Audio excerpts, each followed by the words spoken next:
Hello, good morning, guys. Welcome back to Anchor TV.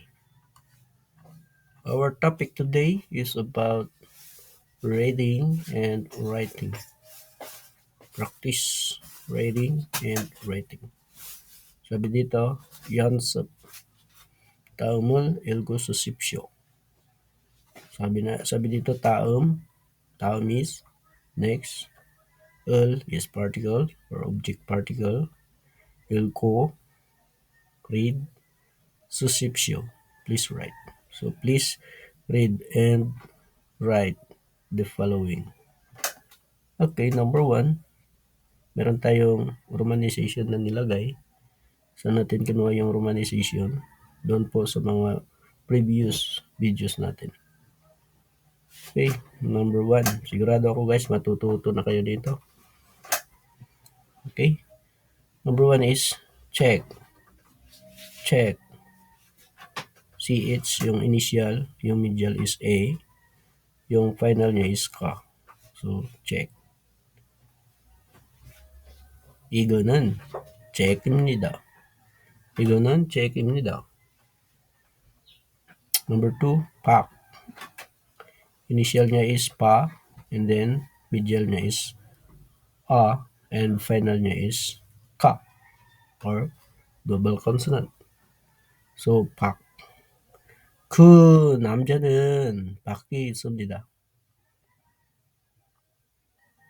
Number three, noon. Ano yung noon? Snow, or pwede ring mata. So, noon. Number four, sun. Number five, ot. Ano yung ot? Damit. Ano pala yung sun? Mountain. Okay, dito guys, baka malito kayo sa number 5. Kasi sabi dito, ot. Yung initial nito is silent in G plus yung vowel na O.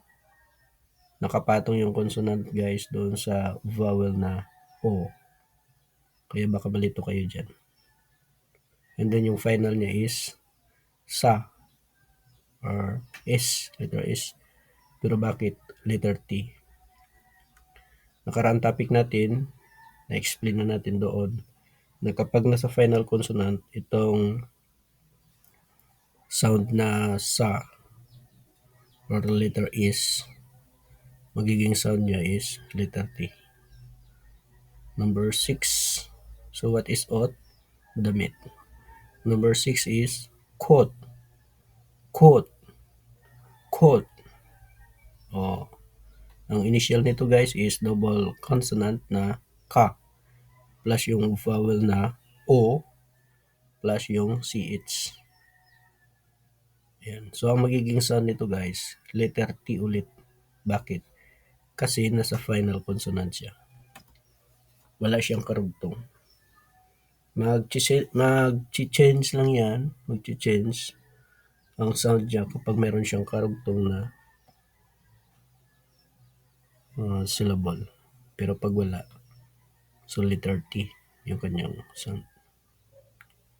Okay, number 7 tayo. Pyol. Pyol. So ano yung pyol? Star. Okay, so 3 litra lang naman ito guys. At saka isang syllable. Kaya napakadali lang basahin.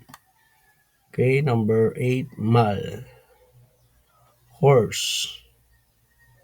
Mal. Letter M, ma plus a plus la. Mal. Number 9, sum. Sum. Letter S or sa plus a plus ma. Sum. Number 10, tak. Initial niya is ta plus a plus final consonant na la at saka ka. So, silent itong L or la. So, tak. So, ang pagbasa niyan is tak. Okay, ulitin natin guys. Number 1, check. Number 2, pack. Number 3, noon. Number 4, sun. Number 5, hot. Number 6, coot. Number 7, pyol. Number 8, mal. Number 9, some. Number 10, tak. Okay? So, yan lang muna guys. Maraming salamat sa inyong panonood. Kamsahamnida. Tami payo.